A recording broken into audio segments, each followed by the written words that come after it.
The real reason, whether it is evident to us or not, is that we are looking for the purpose behind life, the purpose behind creation.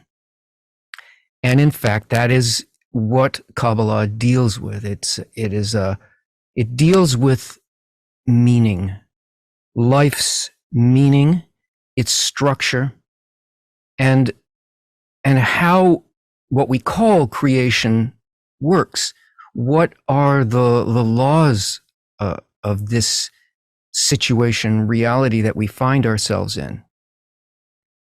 And in Kabbalah, it's not like the laws are abstracted from us, like they are in the physical, where there's the person and then there's the forces of nature. But the real laws of nature, the forces of nature, run through the human heart.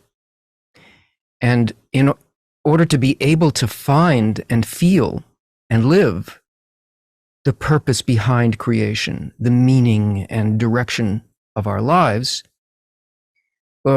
we have to stop taking for granted the structure of reality that we actually have. We have to be able to perceive what it is, because all of what we seem to understand about life and how we're made, that we have seem to have an inner world within us, our thoughts and our sort of private take and points of view on things, and then we have seemingly external things and other people and all that.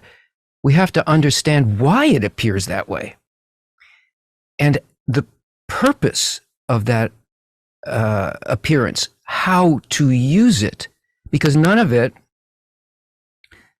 according to the science, the wisdom of Kabbalah, is random in any way.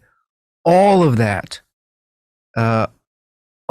all of those things are tools to let us understand and give value to something that we don't value at all. And when we learn how to feel those things in their proper place, this is called the study of Kabbalah. It's a science because it deals with things as they actually are, nature, and what motivates nature. It teaches us where these forces exist and how they move through us and why they move through us and what our role is with them.